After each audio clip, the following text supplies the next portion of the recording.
This is Planet Music.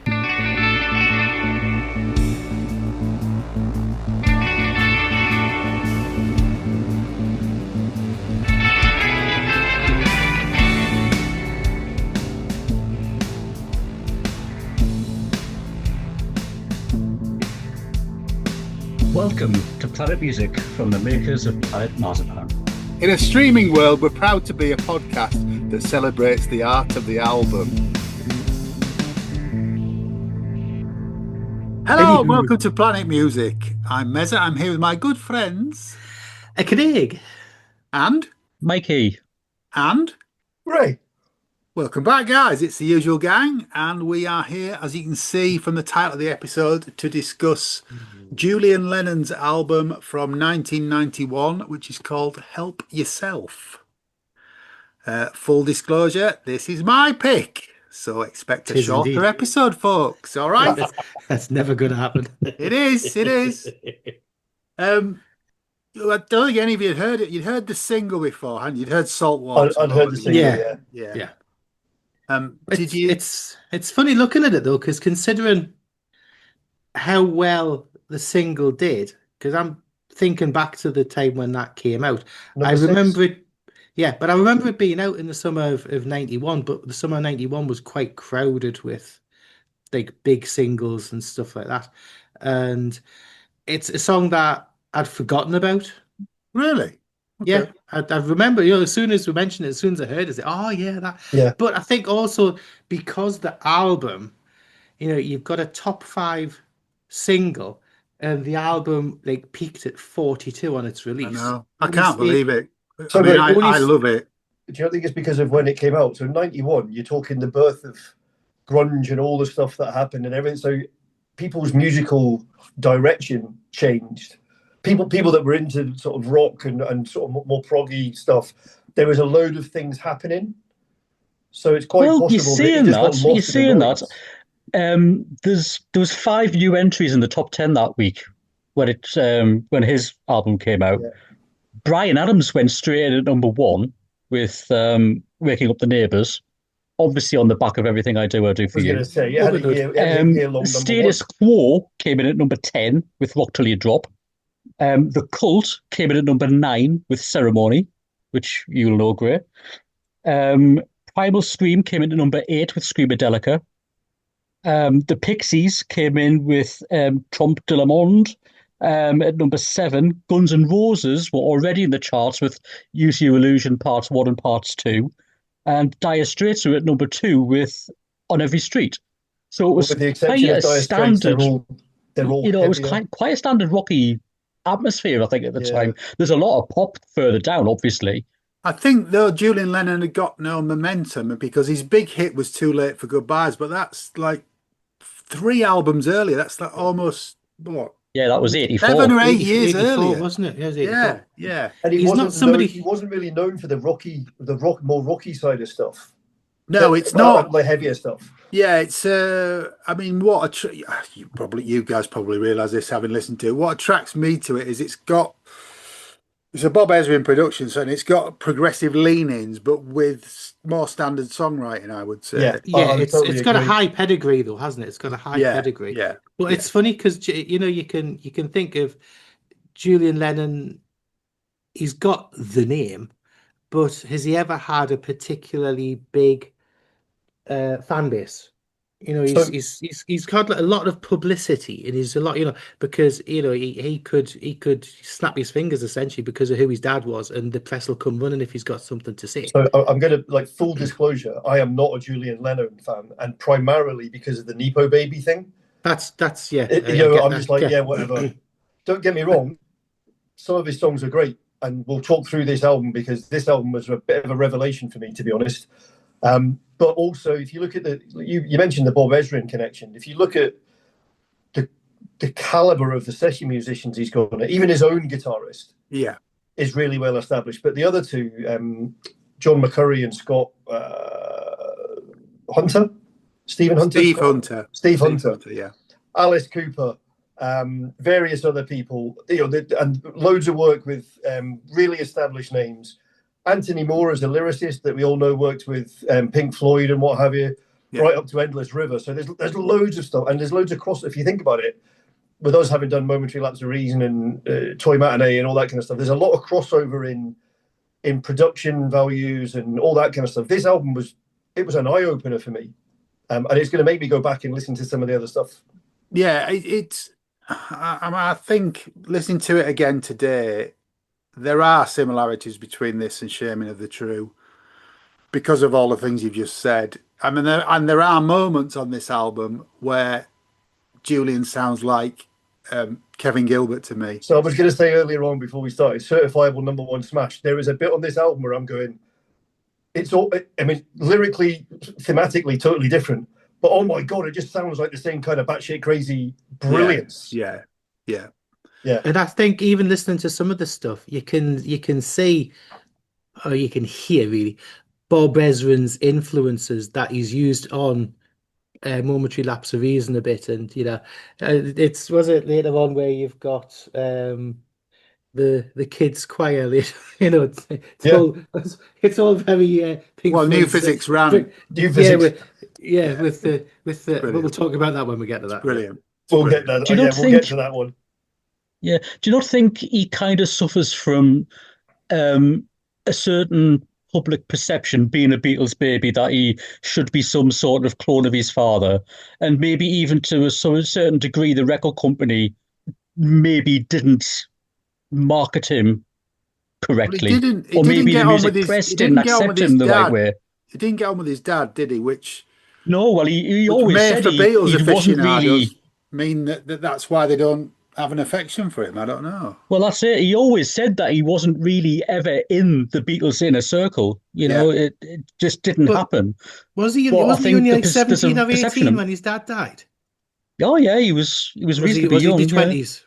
No, I think he was. Was he born like 63 or something? And his dad died in 1980. So yeah, he'd have. Yeah. He's been quite public about his relationship with his dad, and more recently he's put it to bed and put it to rest, hasn't he? And he says he's come to terms with it all. Yeah.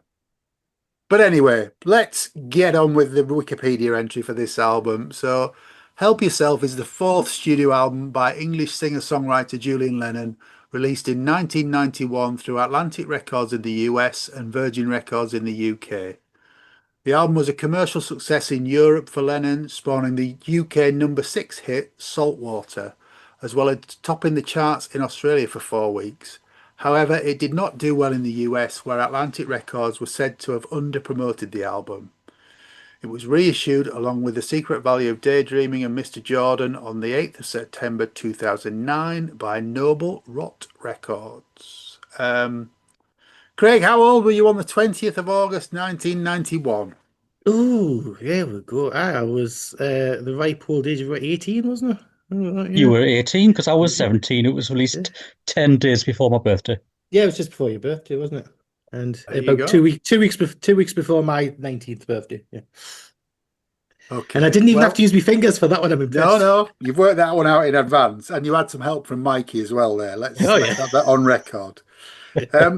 Let's talk about the music then. So there are 12 tracks on this album. It's just over an hour long, and the first track on side 1 is Rebel King. Craig, what do you make of that? Oh, am I going first? Am I? Okay, you are. I think it's got a good, solid start to this. I actually really like Rebel King. I like the strings that turn into like an passing over plane. Yeah. I like the effect and stuff on that.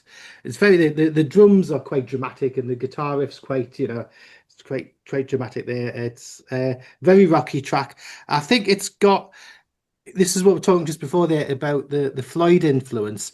I think the backing vocals are very like Floyd or Roger Waters solo stuff like that. I think I mentioned probably before we recording that it's on CD. It's a Q Sound CD, so it's got that sort of spacious, like surround sound ish in your head. Yes, like effect. Yeah, it's a very Roger Waters. Is it What Love Wants? Is it? Yeah. What God Wants. What God Wants. What God Wants is a very What God Wants type expansive. Yeah. And this is the year before that. This Yeah. was the year before that as well. So it's quite a catchy track, and it was actually used as the B-side on Saltwater as well. Was it? Okay. But yeah, I think it's a good opening tune, and it's in my top 3 songs on the album. Good start. Mikey, what do you make of it? I didn't know what I was expecting going into a Julian Lennon album. It's sure as shit wasn't this. Yeah. I've got 5 tracks that are vying for my favorite, and I still can't pick them. So I'm going to give you them all as my favorite track on the album. All right. So far, this is my favorite track on the album. Okay, yeah, we'll go with that. I wasn't quite sure whether it was jets flying over at the start or missiles, but I suppose you could interpret it in either way. It sounds fantastic. Yeah. And the one thing, I mean, obviously, Bob Ezrin's a master of not just production, but the use of sound effects and everything. It's just, there's so much happening through this album that if it's not listened to loud and with headphones on, you miss shitloads. Absolutely, yeah, totally Even agree some with of the that. acoustic work later on in the album, there's still stuff going on. It's absolutely amazing. I digress. I completely agree with Craig. There's just oodles of atmosphere going on here. I was going to say, Mikey, do you think it's dense? Awesome. Do you think it's dense without being dense? If you get what I mean, yeah, it's layered, I get but that. it's See, not too dense. where my head was going was Fisher's Sunsets and Empire. Yeah, yeah. You know, Well, that's Q sound as well. the vampires of the Margashetta, just the way that panned out. I think the musical hook sounded very Simple Minds to me. The doom, doom, doom, doom, doom. I just thought, well, Simple Minds could have done this, but that's just given him 5 gold stars for me. There's a 220. There's a shotgun sound effect. Oh, that's amazing because everything falls away, doesn't it? Yeah. And then it reverses that sound before it goes back into the song. It does, Absolutely amazing. And the guitar solo, fantastic, absolutely fantastic. I've got one gripe which is going to come up quite often in this album. Okay, is if the album's not the song should have been longer. It's already nearly 6 minutes. Yeah, no, there's still stuff going on in the background of the fade out. I would love to hear some of the studio recording. There's bound to be stuff on tape somewhere where these guys are still playing stuff out. And as it's fading out, you can still hear the guitars and stuff and the drums going. And it's like, what am I missing? I'm missing something here. There's something else going on. But brilliant, yeah. So, yeah, favourite track on the album so far. Okay, no. Grae's not left you much to say, has he? I can see you shaking your head all the way through. He hasn't. It's honestly, I mean, I had no idea what to expect. Julian Lennon, for me, was the singles that had been released previously. And while they were good singles, they didn't really entice me to listen to much more. I put this on and I was like, sorry, what?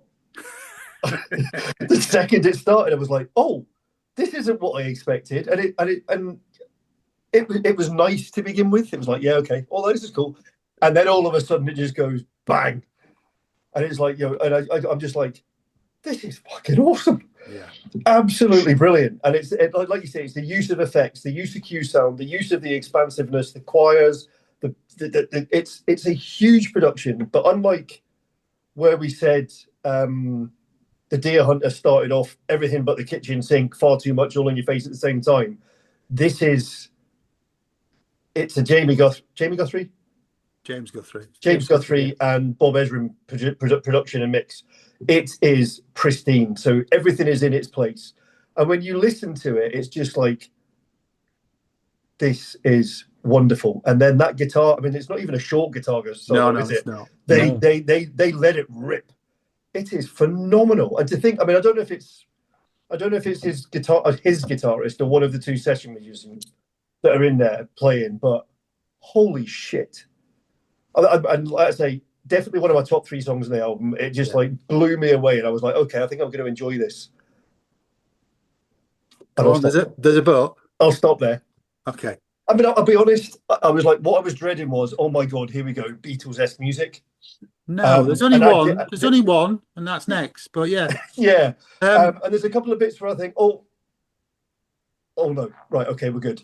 Yeah. But this song was not one of. This song was brilliant. the first track.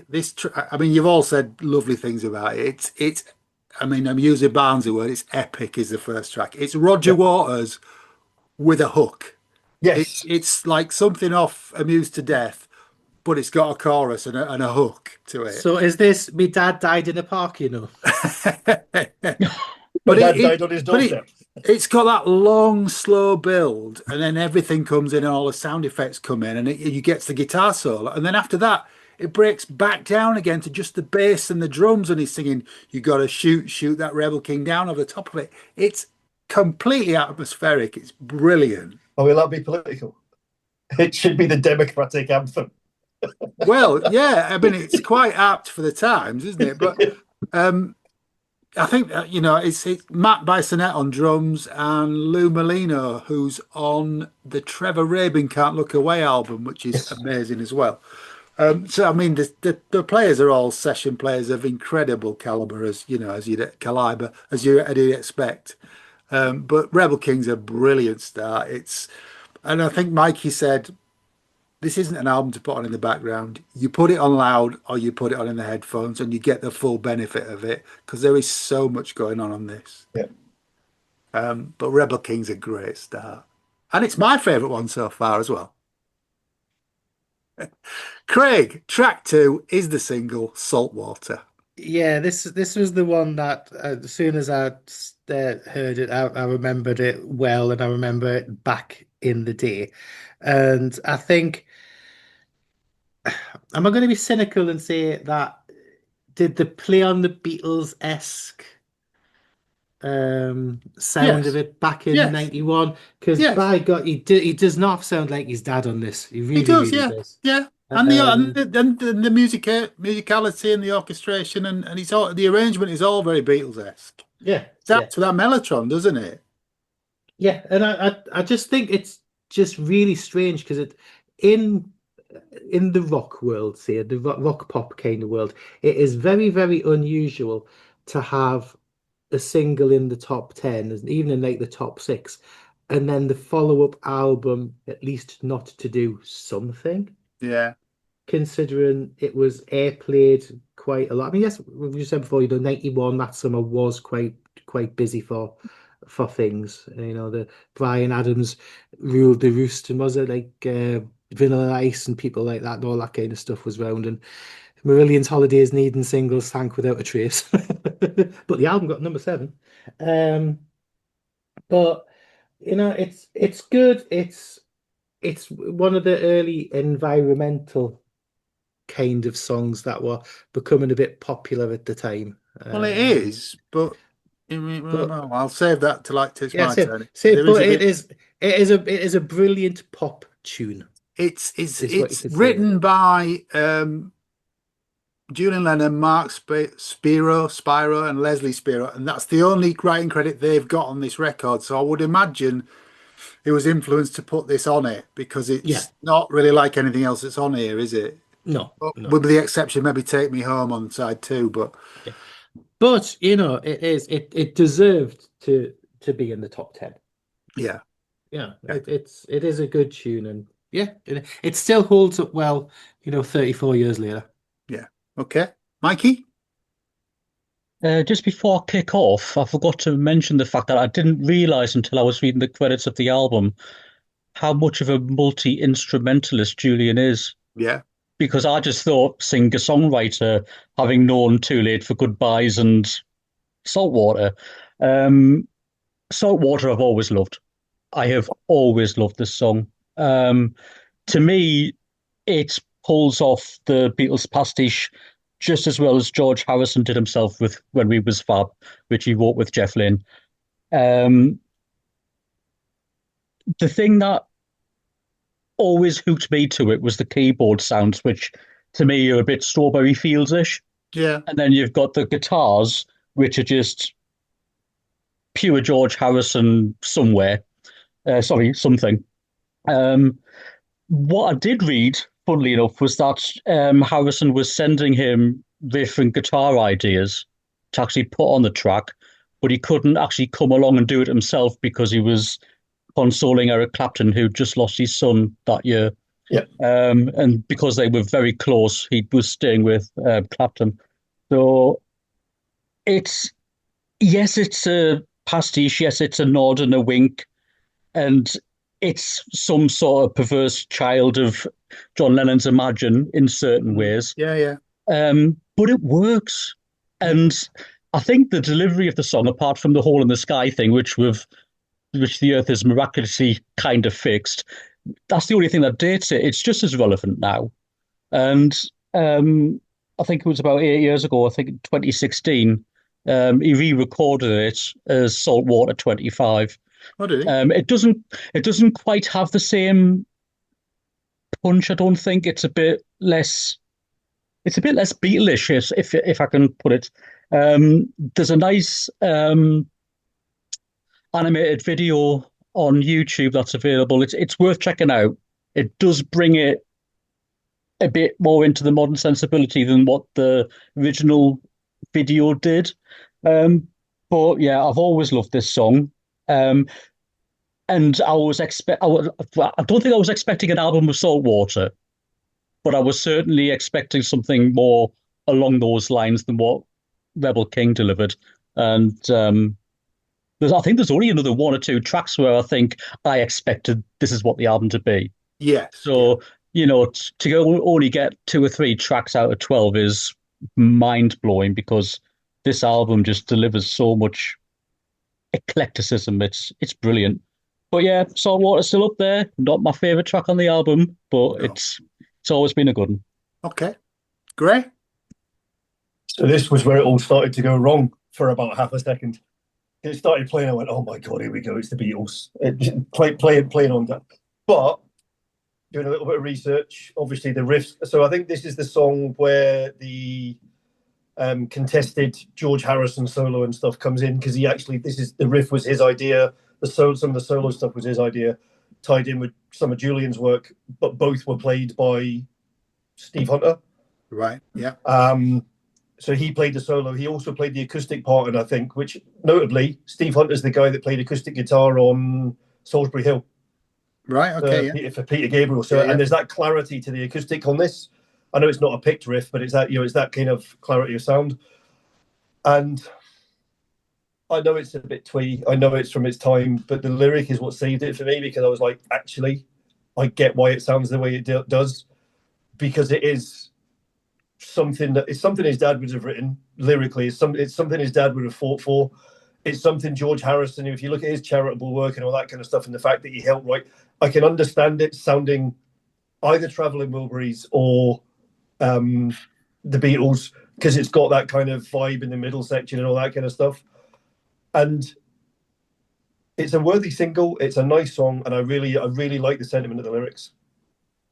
Yeah, I mean, I think it's a great song. He sounds like his dad. Very much so. If Tears for Fears can do Seeds of Love, then he can certainly do this. It's a great song, and I love the twist at the end. I mean, you've talked about the hole in the sky, but the very last line is, "What will I think of me the day that I die?" And that just turns it completely 180. Absolutely brilliant line. I think it's a great single. It's not really like anything else, because I think Take Me Home is different again, but we'll talk about that when we get to it. Track 4, Craig, is Would You? Doing track 3 first, surely. Sorry, yes. I was going to say, it's track, why am I jumping ahead? Get a life. Track 3 is Get a Life. Get a life, John, yeah. All right then, track 3. Which was the third single. This is a pop rock song, acoustic and electric guitar. My thoughts on this is what I thought it sounded like is quite Traveling Wilburys, and a bit like quite Tom Petty-esque. The lyrics of the verses, the delivery is quite like staccato-y kind of, and it reminds me, in not the content, but the kind of style is a bit like Billy Joel's We Didn't Start the Fire, where you've got the kind of thing. Yeah. That's smart. I've got that as well. Yeah, so that's it's just in the verses, not in the chorus. But yeah, it's got a proper Tom Petty bit Traveling Wilburys feel, which was happening around about the time in any case. It's very American feel to it. But it's a good song, and I can see why it was one of the singles. Okay. Mikey? I don't want to say what Craig said because we've been Why? here before. What Craig said. You usually both do that, so just He's spot on though, because it's exactly what I wrote down. What I did say was I would like to have heard Billy Joel deliver this. Not necessarily that it sounded like him, but I totally agree with Craig. That delivery of the lines for "We Didn't Start the Fire" is spot on. I think the it sounds a verses, bit. but not the chorus. Not the No, chorus. Yeah, no, so I said just the verses. This is exactly what I'm going to say because the verses to me sound a bit Elvis Costello-ish. Yeah. The Have you seen the writing choruses, credit on this? It's Glenn Tilbrook. Yeah. The choruses jar a little for me. I think it's too much of a shift. I love the choruses. You know that you don't have to worry because everything's love it, love it, love it, love it. And I do agree, it does sound a bit like the Traveling Wilburys because I wrote that down as well. You can tell he likes it. He's singing. But I like all the vocal effects on his voice as well throughout this song. Yeah. You know, it's not on all the time and it's more apparent during the bridge. But if you listen to the track through a couple of times, there's like more effects in different places going on. It's really, really clever. The use of Hammond organs, there's got this honky tonk kind of feel to the track. Guitars all the way through this track are wonderful. It's good, it's up there, but it's not vying for favourite. This one for me. Although I really enjoyed it. Really enjoyed it. All right. Grae? I'm going to try hard to find something else to say because they've said everything I was going to say. I do agree. I get the Traveling Wilburys type thing and the Elvis Costello stuff. I was going to say, so in the, I don't know if it's the pre-chorus or the chorus where the guitars is going dun, dun, dun, dun, dun, dun, dun, sounds very ELO Jeff Lynne to me, which again you could say Traveling Wilburys, but for me it's more with the way the backing vocals are done and all that kind of stuff. It sounds more ELO to me than that piece. I think it's the 12 string that's in the underneath. You don't have to worry bit that makes it sound like that. It makes it sound like that. It's a great pop rock song. It really is. I can see. Was the third single? Was it? Yeah. I can see why it was released as a single. It's a good fun song. Gets your foot tapping. But it's not in my top 3. Okay. I mean, this is good. This is all right. It's not in my top 3 at all, but it's fairly typical of the album. I can see why you're saying Traveling Wilburys, but it's more exciting than Traveling Wilburys for me. That would be quite. I'm not a huge Wilburys fan. It's all a bit samey, but there's stylistic. I mean, the lyric I think is a Tilbrook. I certainly had a hand in it, but there's a particular bit that reminds me very much of his dad, of John Lennon. In the end, we're all afflicted. In the end, we're all addicted. In the end, we're junkies too, unless you have a point of view. That's Lennon, isn't it? That's brilliant. Just John Lennon, you know. But yeah, it's good. Track 4, Craig. I'll try again. Would you? Well, if I'm asked nicely. Would you? I'm gonna hark back to something that Mikey said earlier on. Sorry, I forgot to say one thing. Let's go for it. On Get a Life. That was the track I got the Kevin Gilbert vibes on. Sorry. Yes. Sorry. There you go. There you go. So yes, so back to Would You? I say I'm going to go back to a bit what Mikey said earlier, and this is one of the tracks where the sound effects and the background stuff is so lush, you know, because this starts out, you know, you're out at sea, aren't you? And you're on the deck of a wooden boat with the creaking and everything like that. Very, very atmospheric start, which doesn't necessarily exactly fit with the music that follows it too much. But it's a very like a dreamy feel. It's got like a polished American pop track feel to it. what it actually reminds me of, and again, we're going back thematically, not exactly sounding like, but it almost sounds like a 1990s Bee Gees album track. You two, sorry, Mikey's just having a fit here. You two have compared notes this We week. haven't at all. I've not spoke this week. It's definitely got a 90s Bee Gees feel to it. No, Have it you Shall I hasn't. name the No, song it for you? hasn't. It sounds like Is I'll it? tell you who Eclectic it's from a got. I'll tell momentary you who lapse it's of got when I think of it. reason. Don't be No, hold on. silly. Which track are you think? Is there something have you done from High Civilization at ESP? No, No. it's Bodyguard from the album One, Ah, yes, Bodyguard. Yes, yes, yes, and yes, it's yes. the vocal deliveries. It's the breathy vocals because the Yeah. Bee Gees do exactly the same thing in that song. Not that Yeah, we'll be because covering that album, but there Yeah. you go. But yeah, I was definitely getting it. But there you go. go on, Mikey, you've started, so you may as well carry on. Yeah, I love the sound effects on this, and I love the way it actually just it's seamless from the end of the last track as well. Yeah, It it just is. goes Yeah. straight into it. You've got these, you can feel the creaking sails of an old boat and the sound of the ocean, and it's not like wave slapping, it's like proper rollers that you could, like big, massive waves and a storm going off way off in the distance. It's beautiful. And then you've got this percussive thing that starts coming in and then just going into piano. It is just so effective and beautiful. It's amazing. So I don't need to mention the fact that it sounds a little bit Bee Gees to me, but it is moody, it is atmospheric, it's got it in spades. I like it. I really like it. I think the lyrics are weird. I don't know where I quite sit with them. I've read them through a few times and I'm not quite they're not quite gelling with me yet. Um I don't know. I don't know. I can't quite I don't know. it's just not I mean, the clicking. chorus is about the whale, isn't it? Which is a bit Yeah, strange, but yeah. it's I don't of know. such a beautiful melody. It doesn't matter. Well, no, it's a gorgeous song. It's a gorgeous song, but it again, still not one of my favorites, but it's gorgeous. It really is. Really lovely. Okay, Grae. It's weird because as soon as the sort of the at sea and the ropes creaking and stuff started, I had visions of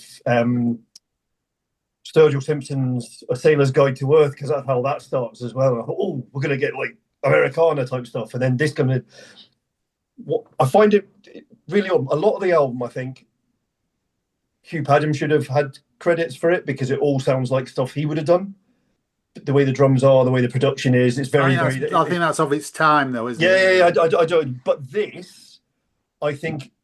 I mean, yeah, I get your Bee Gees reference. I disagree. I think it's more like something that Tears for Fears would sing.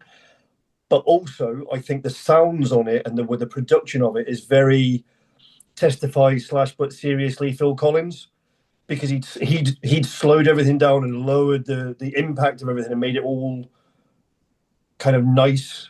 And it was like rather than big drums, unless he was going for it, it was all the programmed and sequenced drums. And this is gorgeous. The way it's done is amazing. The music is fantastic, but like you've already said, John, the vocal delivery, never mind the lyrics, the vocal delivery, that melody is sublime. Yeah. Yeah, it's a strange lyric, as you say, but I mean the chorus, pushed by my sail, I am moved by the whale as he floats through life's seas. He seems always at ease. Show me how. It's beautiful. The way he sings that is just amazing. It, I mean, it's an Anthony Moore co-write, and it does sound like something off Momentary Lapse of Reason for Yeah. me, because of that. But the fretless bass on this is just glorious as well underneath it all. It's this has kind of crept up on me a little bit, this track. I have to be honest, the second side of the album is just knocks it out the park for me. And I usually go straight to my favourite track and play it from there, which is after this. So Would You tends to get overlooked, but I need to go back to it. It is glorious. Um, well, just right on time then, Craig. Maybe I was wrong. It's track 5. I was going to say you never admit that, do you? Yes. I found this one nowhere near as much as Saltwater, but I did feel that there was almost like daddy influences, almost a little bit George Harrison-y kind of influences there. Not massively, but around the back. I think it's probably more because I think the harmonies in this are like a cross between a John Lennon harmony and a Pink Floyd or Roger Waters female backing vocals harmony. They've got that mesh. But yeah, I think it's got a nice big chorus to it. Mm. The keyboards on it, are they keyboard strings? Are they actually real strings in this? Because they've got more of a I think the keyboardy. they're more keyboardy, aren't they? Yeah, There's no there's more credits for keyboard. strings, is there? Yeah, I There's think no so. credits Yeah, for strings. Yeah, because I thought that they're trying to do the stuff that we are, but I think there's some really nice guitar work throughout this, and I think the backing vocals and harmonies on it are really good. Not a top tune for us, but Oh, it's a good solid one. you know, Mikey? This one is vying for my favorite track on the album. I think it's absolutely wonderful. There's a tempo to it. I want to say it feels almost bolero. I can't quite put my finger on it, but if you listen to the way that the verse tempos play out, it's almost like that. There's something going on there. It's very akin to a bolero anyway. The chorus deliveries actually, Craig, remind me a little bit of Roger Taylor. I can imagine some of his solo work sounding like this. Yeah. I've got some Roger Taylor notes for later on in the album. Oh, me too.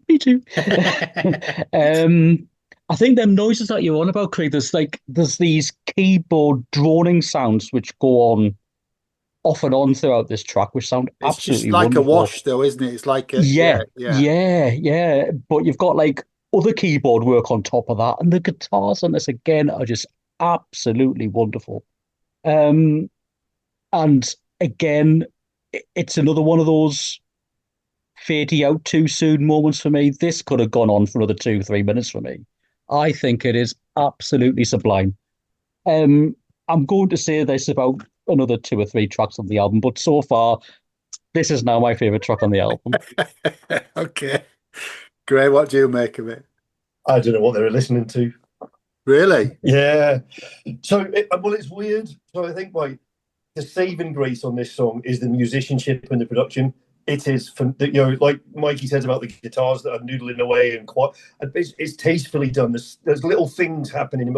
Like you say, listening with headphones in this album is a revelation. You hear stuff, but it suffers from. We talked about the strings a second ago. If you listen to the horns and some of the bits and bobs, they're all synthesizer sounds. They are, yeah. And you can tell, and it makes it sound kind of cheap.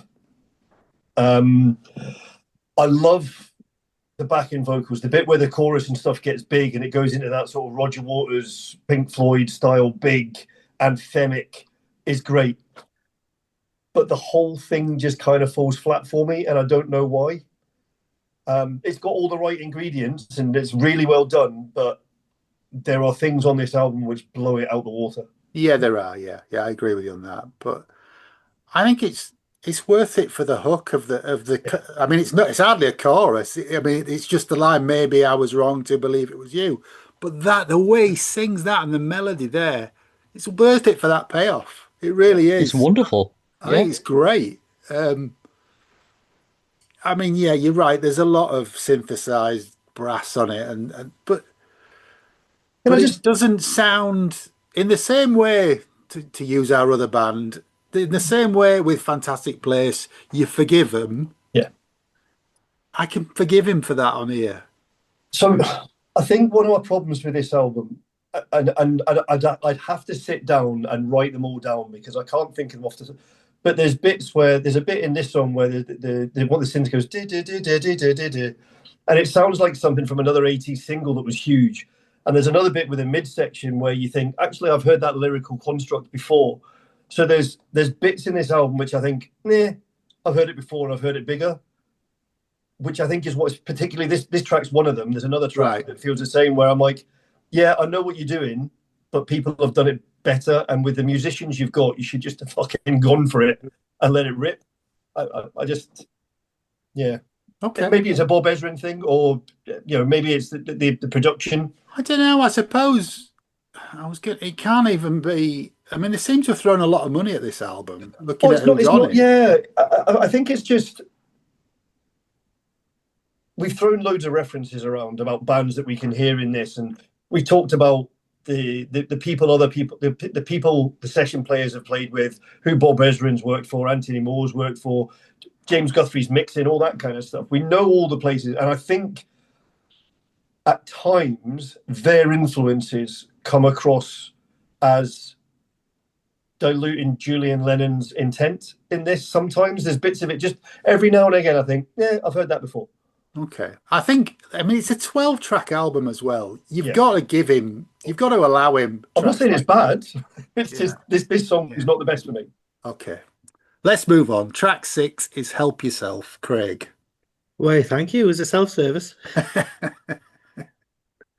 This is the second single from the album, and again, you can tell this is a single. It was a good choice as a single. It's a quite a nice pop rock style track. I do think it's got a bit of Beatles. You're going to say Wilburys again, aren't you? Yeah, the Tom Petty kind of thing, and I think it's got some lots of nice like harmony backing vocals and that on it. I think that's one thing that this album does excel at, is its backing vocals and harmonies and that. But one thing I think the Mike and the Mechanics could do a very good cover version of this. Yeah, I can get that. Yeah. It's especially like that early, first few albums. Paul Young, Paul Carrack lineup. Yeah, definitely like that. And funnily enough, I actually think a similar thing with the next track as well. But we'll talk about that when we get onto Don't peak too early. Yeah, don't peak too early. But yeah, it's commercial enough, single, radio friendly. Yep. Okay, Mikey. If this was in place of maybe I was wrong, and that in this place is like the first side of the album, I think it would have sounded better. Yeah, maybe. I can see that. Because I think maybe I was wrong. It's too powerful a song for me to then go into this, which is a bit too poppy. But it is a bit downbeat compared to this, isn't it? He maybe wants to bring it back up. Yeah, absolutely.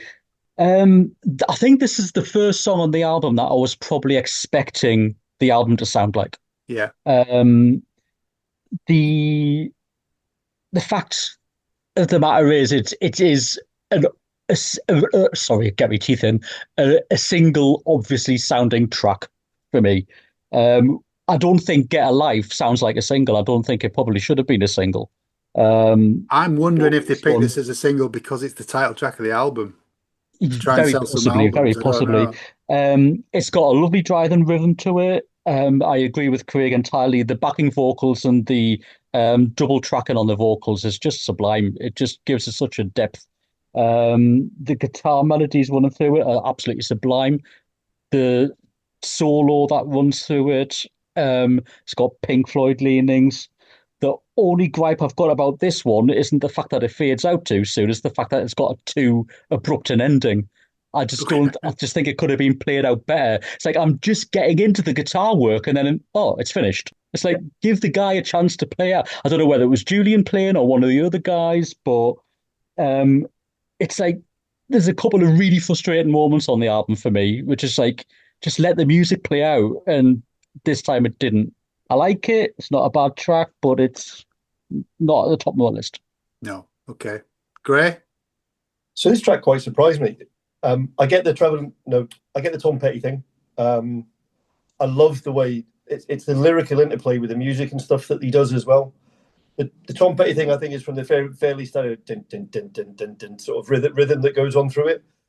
But again, headphones, listen to the guitar parts and the clean licks that go underneath it. Yeah. I actually got, this is probably a bit way out there, but I actually kind of got Mr. / Go West vibes from the guitar parts. Yeah. How they work. Yeah.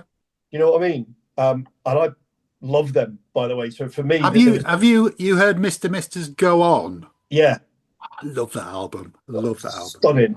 Yeah. So for me, although this is a pretty run-of-the-mill kind of exactly the kind of thing I would expect from a Julian Lennon, not knowing who Julian Lennon is, type stuff, I love it. It's still not in my top 3, but I think it's a really good track. I understand what you're saying, John, about putting it at the end of the side, because it was the last song on side 1, wasn't it? It was, yeah. Gives it that little lift after what went before it. Although what went before it was bigger, but more downplayed. Yeah. If you know what I mean. Yeah. Yeah. But yeah, good track. Yeah. Okay. Craig has just hit the nail on the head for me. It does sound like a Mechanics track, really. You could really see the Mechanics doing it. I don't think it's a patch on the track before it. It's a bit of a filler track for me, which is strange because it's the title track. It's and a good not lyric. a Tom Jones cover. Sorry? And not a Tom Jones cover. No. Oh, now I've got that in my head. I didn't need that. It's the only credit for John McCurry on the album, so I don't know what to make of that. But yeah, it's okay. It's nowhere near my best track on the album, not even by country mile. But anyway, turning the record over in the vinyl days, side 2 starts with Listen, Craig. This I do think is very much of its time. This is very, very 1991. Keyboard led, like piano led chords with the drums. And again, talking about Mike and the Mechanics, I think this song would have fit perfectly on Word of Mouth from Mike and the Mechanics, which came out, was it a year or so after? I think it's very Mechanics of the time-esque, but with a Julian Lennon theme, the feel to it. I think it's slightly more aggressive than Mechanics. Yes, that's the what takes it out of there, thing, you know. Yeah. But it's just because you know how Word of Mouth, the lead single and the title track is quite a driving song, and that's what I get. Again, it doesn't sound like it, but it's just got the feel of something that's kind of it's what Mikey said about what the songs are. You know, it's pushing forward. It's quite a driving. But this is driven by that piano with the drum riff, straight behind it, isn't it? Yeah. But it's a very listenable track. Thank you very much. It's not one of my favourites, but it's canny. We're running out of tracks. This is track 7, but Mikey, what do you make of it? This is another one of my favourite tracks on the album. I think it's fucking awesome. I really do. I get massive Eye on the Walrus vibes with this. Yeah, totally. If you listen to the beat and the tempo as it goes into it, there's a Tears for Fears B-side from the Elemental era. I think it's I can't even say it. That scientist's cat, Schrodinger's cat. Yeah, that's the one. Yeah. There's like that sort of like piano, sort of like stab work. Yeah, totally got vibes of that. The slide guitars on this are absolutely awesome. The keyboard sounds are lush throughout the whole thing. The bass work, I'm guessing it's a fretless, but it is gorgeous. Yeah.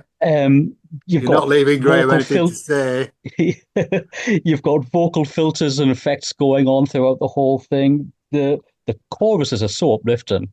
You know, there's not a lot to it, you know, but it's an arm waver. I think it's really, really good. My only gripe is it bloody fades out too soon again. You have a badge with that. Like, I should do. You know, it's faded out Get him a t-shirt. But yeah, it's up there for me. Like, I think it's absolutely awesome. Okay. Graham, has he left anything to say? There's a couple of things. Vying for my just picked, I think, outside of my top 3. I love this song. It is definitely driving, but I think part of that drive, I know, Mikey, you mentioned the bass. Part of that drive is the bass plays a lot between the beats. So it does the dum, and there's a lot of dum dum between, you know, so it fills and it keeps it going. So although you've got that dum dum dum dum with the keyboards going over the top, the The bass makes it sound like it's doing more all the way through the song. It is superb the way it's done. And that slide guitar, it's not up there giving it a slide solo. It's the slide playing the riff. It's down, it's dirty, it's mean, it's just huge. I'm getting excited. I mean, I love it. I think it's a brilliant song. Yeah. It's really, really good. Okay. Favorite track? And the lyrics are good. No, Is it no, your no. favorite track? No, we're not there yet. Okay. Just outside my top 3. I think it's great. It does sound very Tears for Fears. I think it's driven by that snare, which, I mean, the drumming is so simple on this track and it doesn't vary at all. It doesn't. Is this not the one where he starts? Well, a little bit, but there's nothing. He's not flash on it, is it? No, not at all. It's driving that song along. It's like a and again, it's another big chorus. Yeah. You know, there's some great chorus hooks on this record. There really are. But it's not my favourite track, or even one of my favourite 2 tracks. Craig, track 8 is The Other Side of Town. No, I think this is probably going to be your favourite track as well. This is a duet with Paul Buchanan of the Blue Nile, and it is. Their 2 voices work so well together on this song. They've got a nice contrast between the 2 of them. It's, you know, like a piano, keyboard, like based ballad. It's got quite an American sound to it, quite mid-tempo. I love the build in it because it really builds nice, and the guitar solo at the end is just outstanding. And I think it's definitely a highlight of the album for me. Okay. Mikey? Yeah, I fucking love this one as well.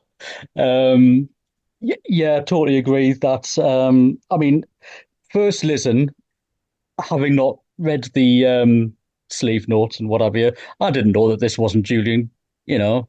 Okay. Because to me, he's got so many not singing styles but singing voices on this album. You know, if he doesn't always sound like his dad. Yeah, well, if you had played me cold 3 or 4 of these tracks on the album and said to me, "Who is this?" I wouldn't have said Julian Lennon. No way. And this falls into that category, but primarily because it bloody well isn't. But it is wonderful. Do you not think that opening guitar riff sounds a bit Steve Rothery? Could be. Like, you know, it's Berlin, well, Season's End. I was thinking Season's End. Yeah. The choruses do that sort of, they're uplifting choruses, but they're dark, they're heavy, they're weighty. Yeah.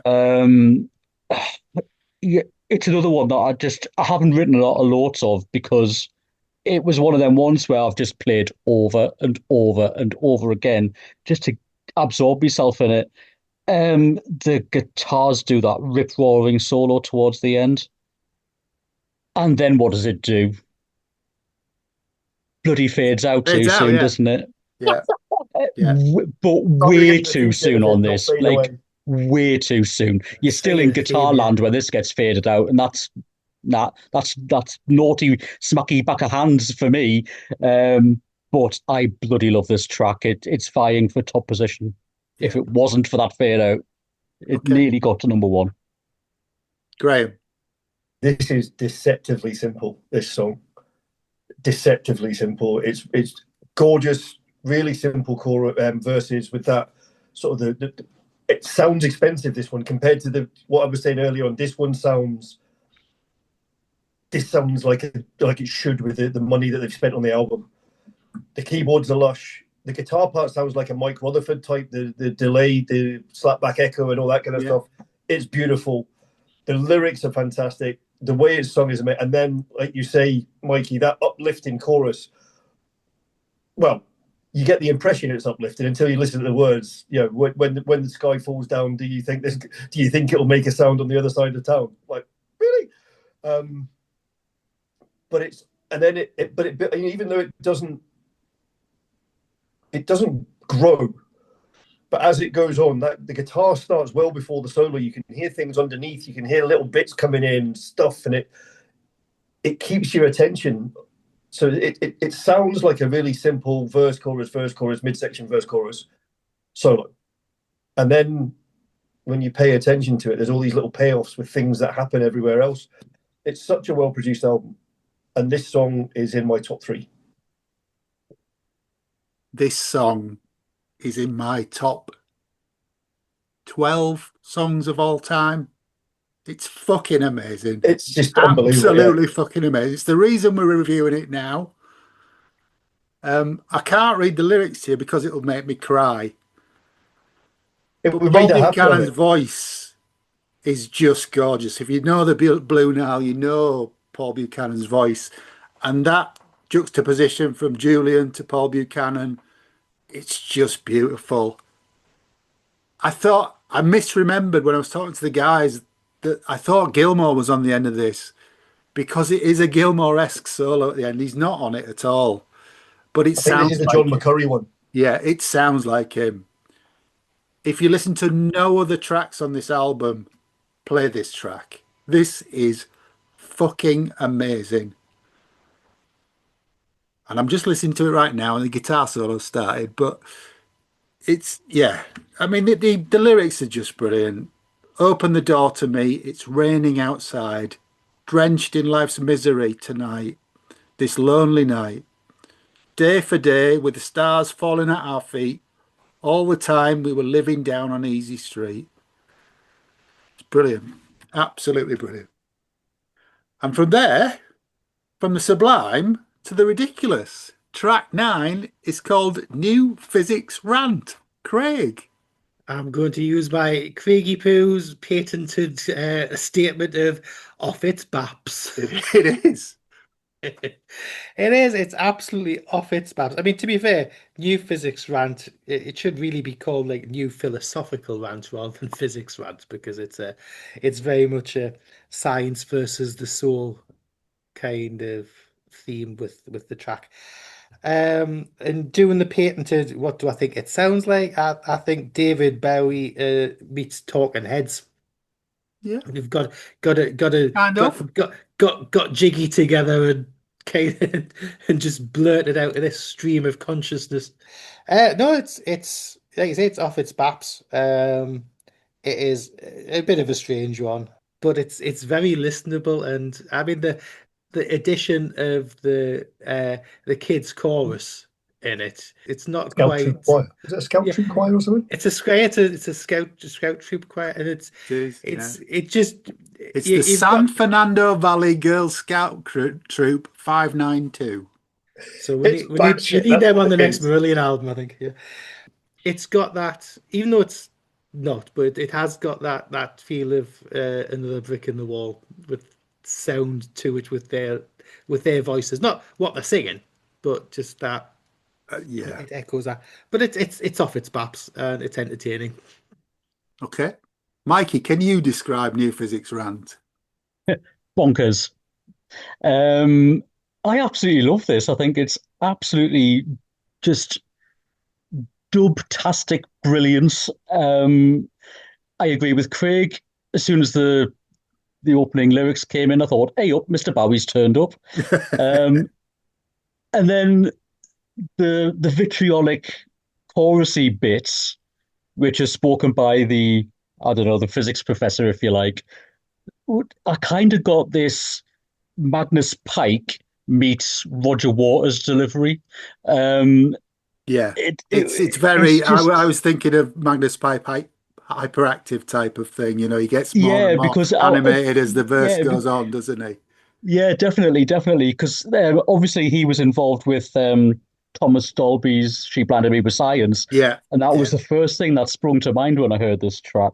It does fall foul of that 80s into 90s cliche of using children's choirs in songs, where you've got, yes, Craig, Another Brick in the Wall. You've got was it Living Years by Wright and the Mechanics?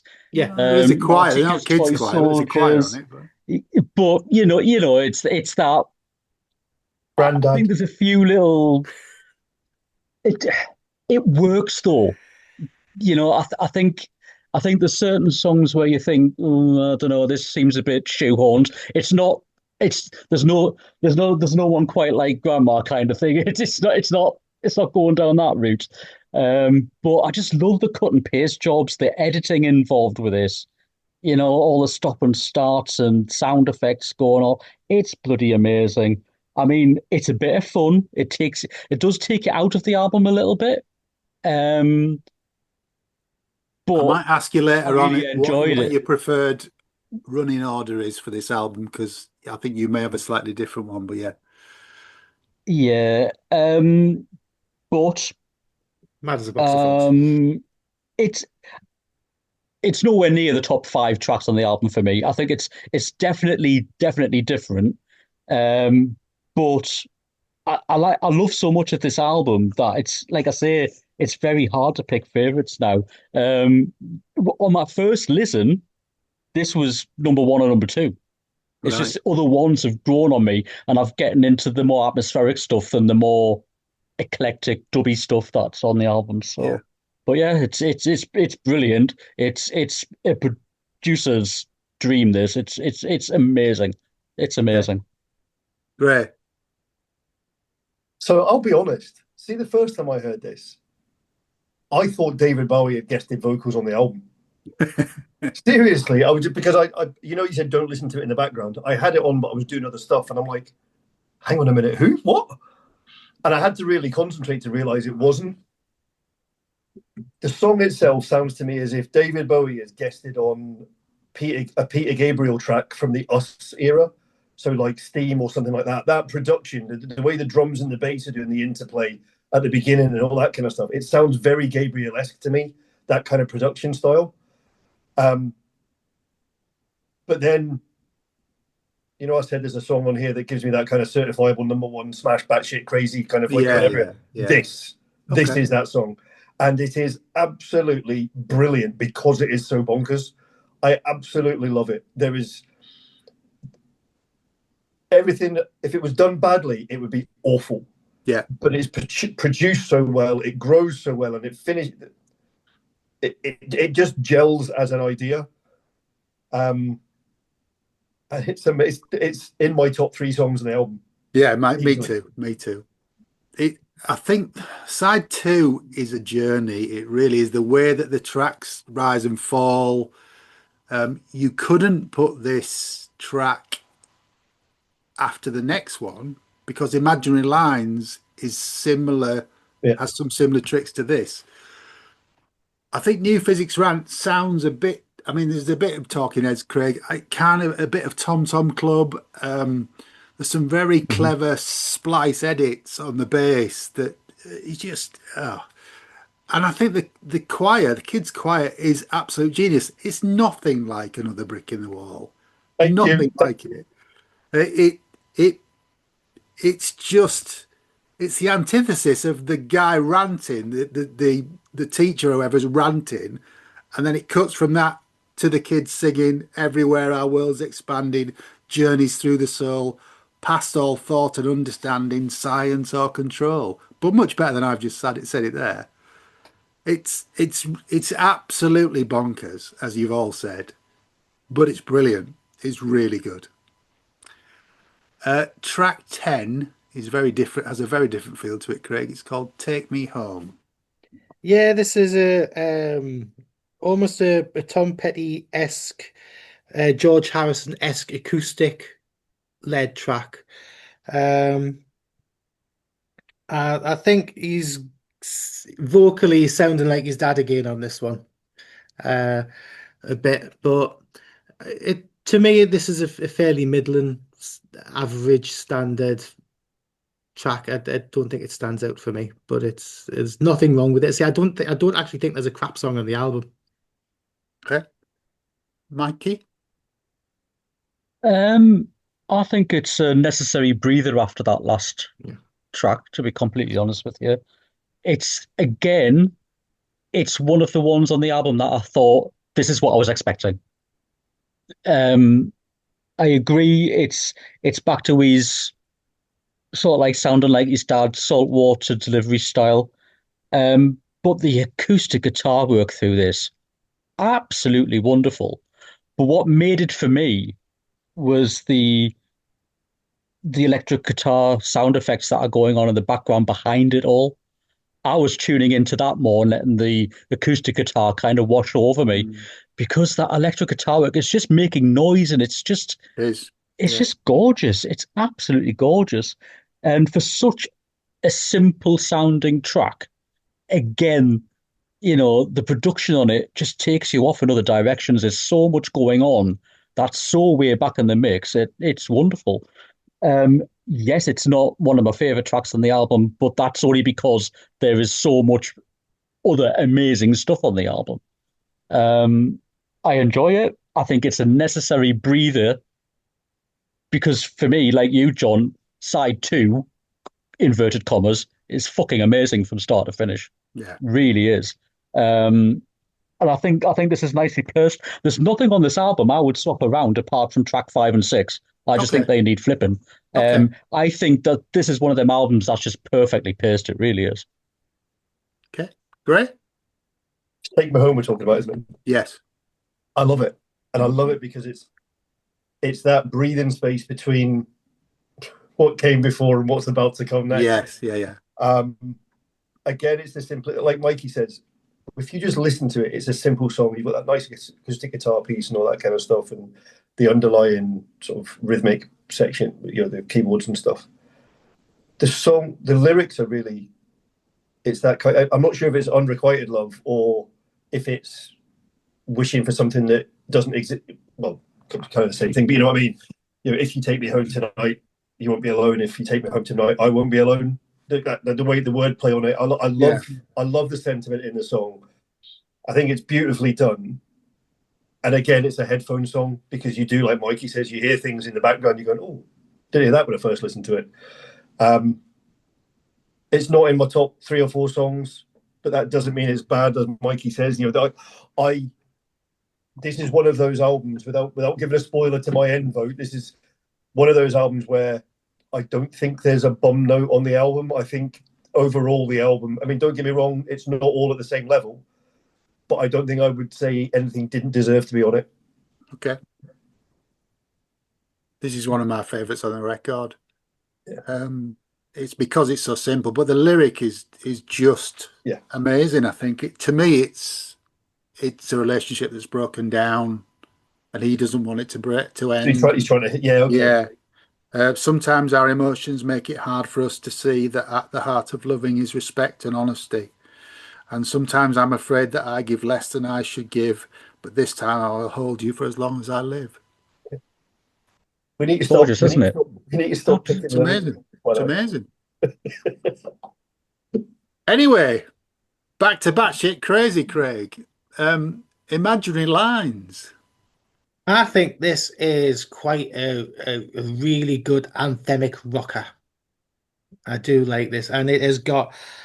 See, we talking earlier with the Roger Taylor vibes. This has got Roger Taylor solo track written all over it. This could have been a Roger Taylor song.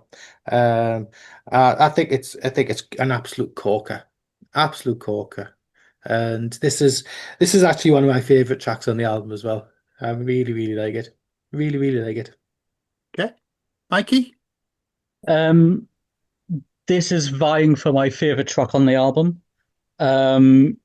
It changes with every listen, which one is. I think my last listen, it was Other Side of Town. The listen before that, it was Listen. And this one, I think on my first ever playthrough, I was just like, wow, I fucking love this. And what it gave me, Craig, was actually more the Cross vibes than Roger Taylor. Yeah. It's them choruses. It's arm waving stuff, Anthemic. The Why Can't We See It's All a Record of Lies. It's their kind of truth. It all can be proved with imaginary lines. This could be sung now with all this shit going on with Russia and the Ukraine and people stealing borders and stuff like that.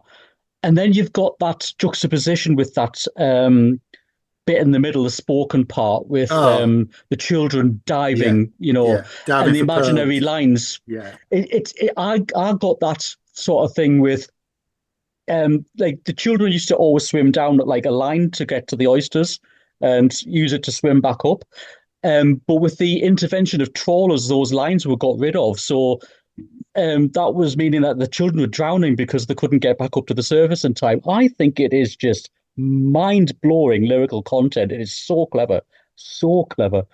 And I thought it was a sample from a movie or something, the way it's been delivered and the effects on the vocals. But he's got a lyric credit for the entire thing. So, it's just the production on this is off the charts for me. And I can't remember which point of the song it was because I forgot to write the time signature down. But there's some like almost phasing guitar sounds. I'm not sure what it's at the end of the spoken word bit where he says, "And the lagoon cried." It's there. Yeah, it's I don't know what has created that effect, but it is fucking awesome. Maybe Grae can pick up on that. But yeah, sorry, I'm going to say it's my favorite track on the album. Yeah. Just at the end, yeah. Graham's listening to it instead of talking to us now. It's your turn, man. Right, I know that. I'm just trying to find. Are you fast forwarding? Yeah. I think it's a phaser that's on it. Yeah. So I know I've already said my top 3 songs, but this could be in my top 3 songs. You know what I mean? It's one of those. There's 4 or 5 in the album that are just head and shoulders above the rest, and this is one of them. I'm going to say something which might be contentious because you might not get the reference. Do you know who would do an amazing version of this? Roxette. Okay. It's got that really driven rock pop vibe to it, and the way the guitar part is and all that kind of stuff. It's got that kind of Swedish pop rock drive and vibe and production. It is so good. The guitars on it sound fantastic. The rhythmic, the way the drums are, the whole drive of the thing. It just, again, it's that really dry snare, though, isn't it? It is. And if you say to somebody, "Oh, it's a pop rock song," it gives entirely the wrong impression because it's so much more than that. It is utterly brilliant. Utterly brilliant. Yeah. It is. I can't disagree with it. Again, it's another big chorus. I can't believe this album wasn't a hit. I really can't. There's such amazing stuff on it. Imaginary Lines is just it's not quite as batshit crazy as New Physics Rant, but it's out there, isn't it? Yeah. But it's just fantastic. Side 2 just flies by for me because it's banger after banger, and this is another one. You've all said lovely things about it. I think it's a brilliant track. Oh, Mikey's jumping in. And it fades out too bloody soon. Hey, sorry, I forgot to say that. Well, it does. It does. Honestly, there is nothing on this album that I would have took off to have made these songs longer at all.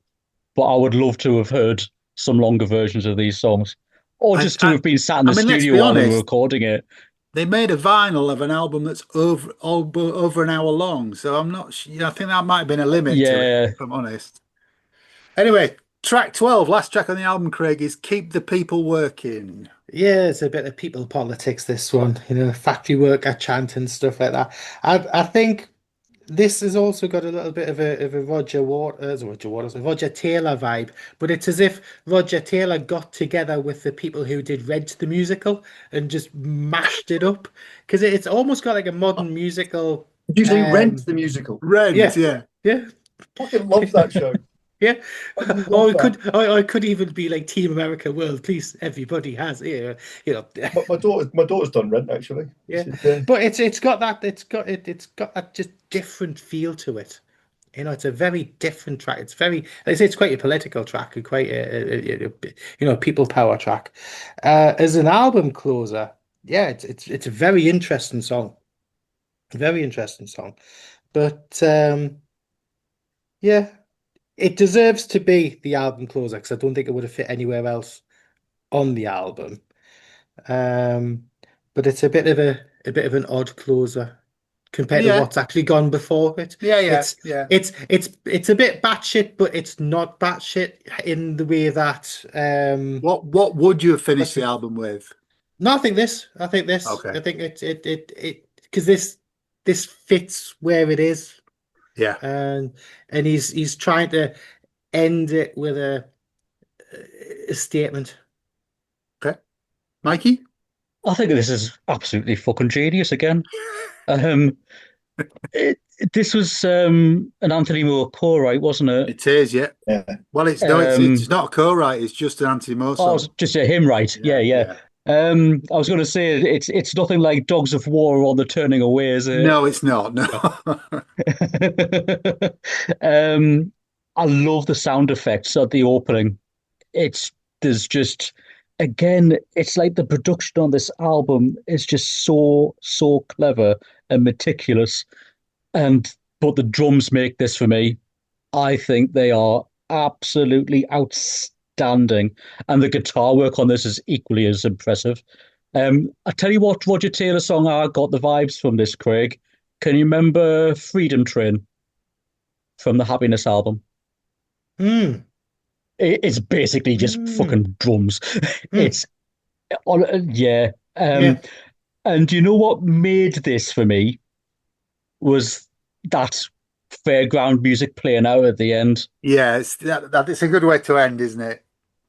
Yeah, it was just again off its baps, batshit crazy stuff.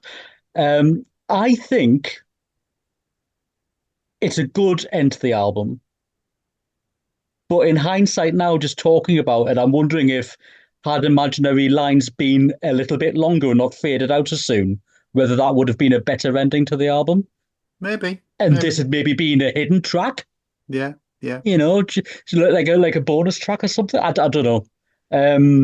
It definitely deserves to be there, though. I think it just gives it that awesome. comedy end, though. The bit at the end of the song, the doesn't it? fairground play out. Yeah, it's almost like a cartoon ending. Yeah, brilliant. Love it a bit. Okay, Grae? I love it.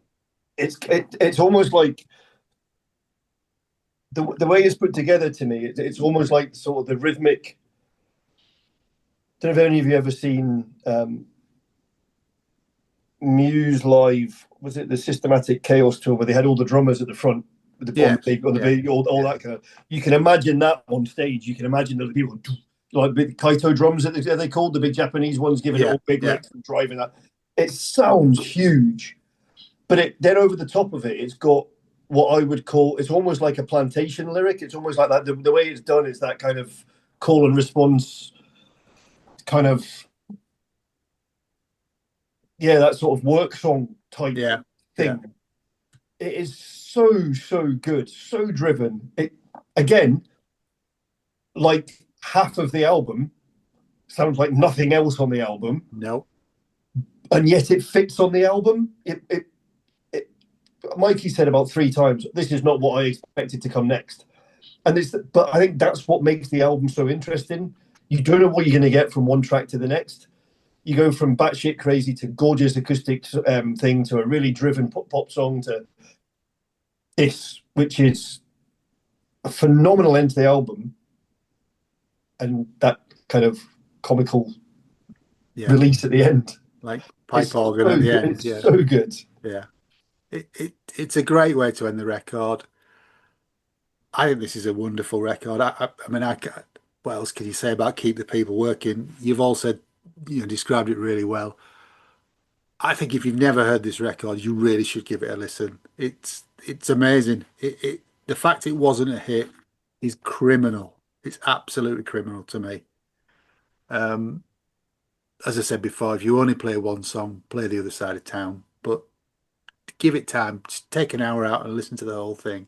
It is brilliant, in my opinion. Craig, what's your overview of the whole thing? Similar? Yeah, I can't quite figure out why it was such a commercial flop in the UK, especially with brand recognition. And 42? It was 42 is what it peaked at. 42, and then when it was 4 weeks in the chart, and it just was like it was 2 weeks in the 40s and then down to like 60s and then out. Weirdly, it got to number 5 in Australia, but nowhere else. It's because it's got a Men at Work vibe to it. Yeah, but that track has, yeah. But yeah, it deserved better. I mean, was there a tour to go along with this? Was there any reference to it on here? There may have been, but I don't have that information, I'm afraid. Yeah, I've not found anything about tour for it. No. See, I think this is the thing, because like I said earlier on, is he an artist who has had a a passionate fan base, or is he just somebody who people have latched onto for particular songs? I really don't know, because I mean, I don't really know that much about his career. So I wonder if it's that, or if it's because the record label didn't understand him. So it was Atlantic in the States, and apparently they didn't push the album at all. And then Well, they tore. he was managed by Tony Smith, the Genesis manager at this point. So I Hit don't and really, run, yeah. I don't know why. I can't see why it went so badly.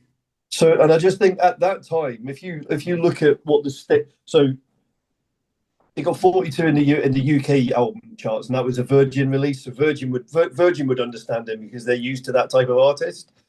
But Atlantic at the time were focusing on very, very different stuff in the States. And they wouldn't know what to do with this because it's not something you can pigeonhole. And the American charts like to go, this is a rock album, this is a metal album, this is a country album. Even nowadays, they still try and do it, even though everything's batshit crazy and nobody sticks to a genre from one verse to the next, never mind things. But they're very, very much, if they don't understand it, they can't sell it because nobody will listen to them because all their radio stations are very specific. You know, we're used to a radio station that will go from Tears for Fears to Metallica to Guns N' Roses to Atomic Kitten to whatever.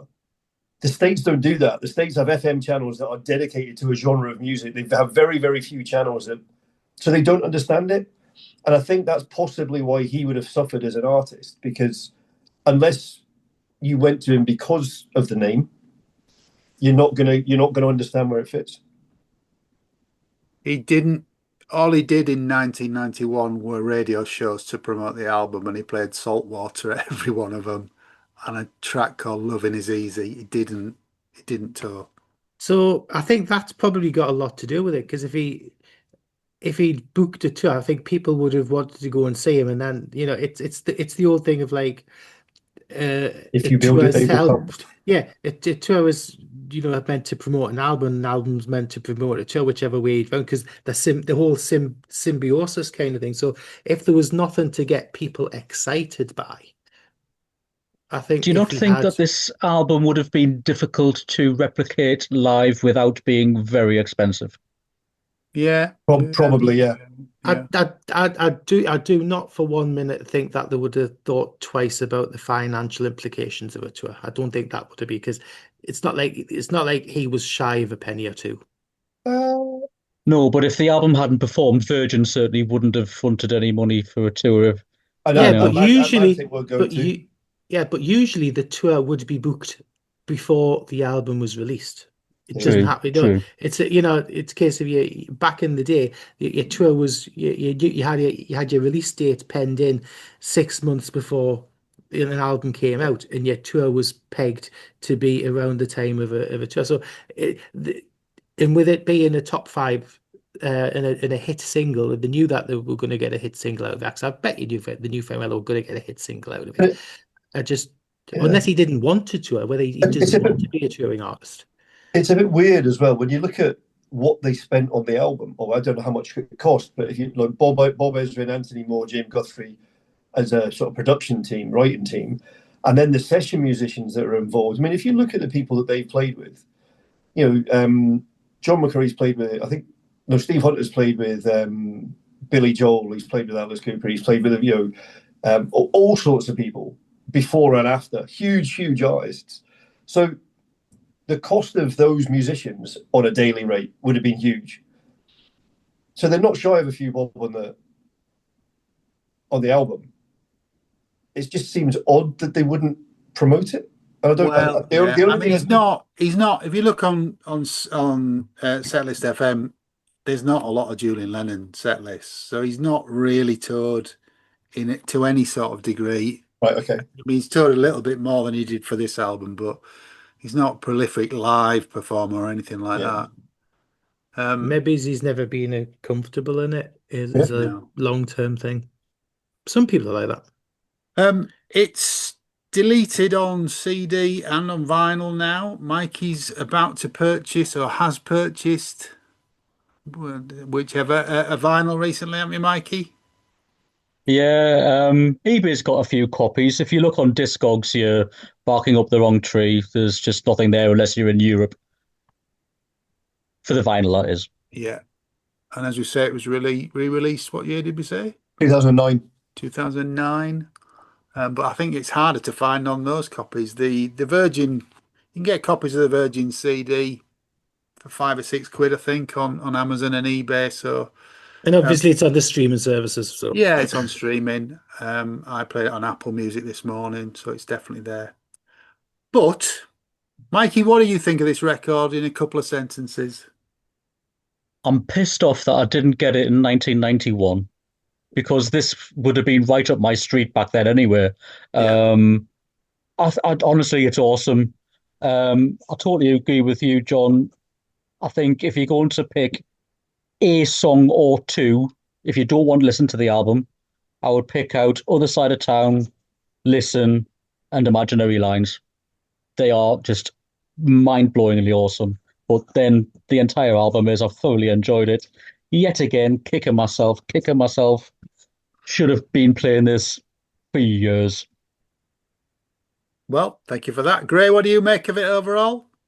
Well, I think there's a reason the four of us can all talk for hours, because we've all got if you listen to the title material, we all listen to different stuff, but when we put it into the pot, we all find so much that we like.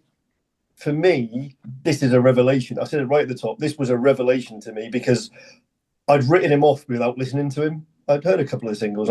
But yeah, whatever. I don't know what this is like compared to his other albums, but I'm willing to now. Me neither. I've never gone anywhere else in his catalogue. So I'm willing now to go and take a punt and listen to the other material. There's I don't know if I've just bought the one Mikey was looking at, but there was one at $14.95 and £3 postage on eBay. So.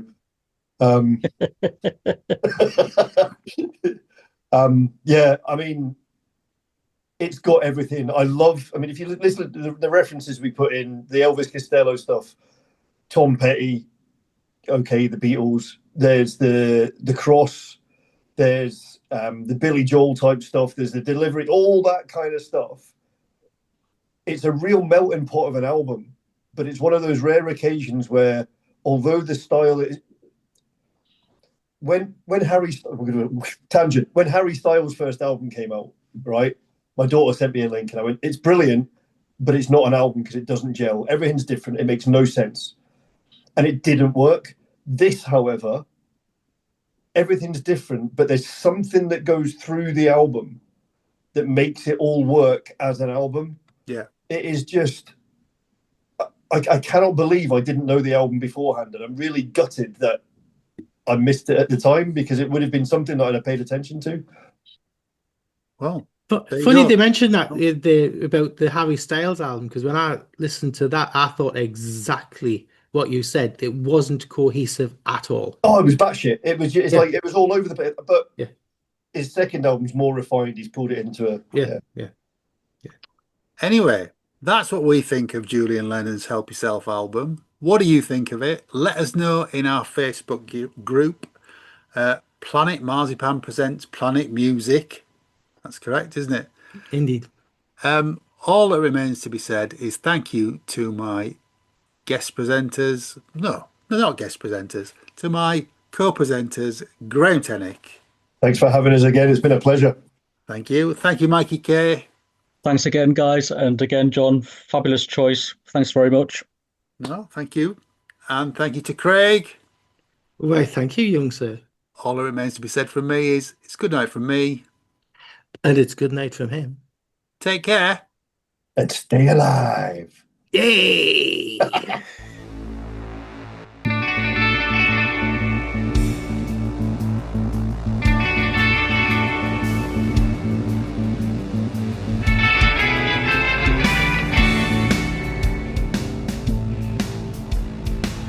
Thanks for listening to Planet Music from the makers of Planet Marzipan. If you like what you've heard, please like and subscribe, and maybe even join our Facebook discussion group.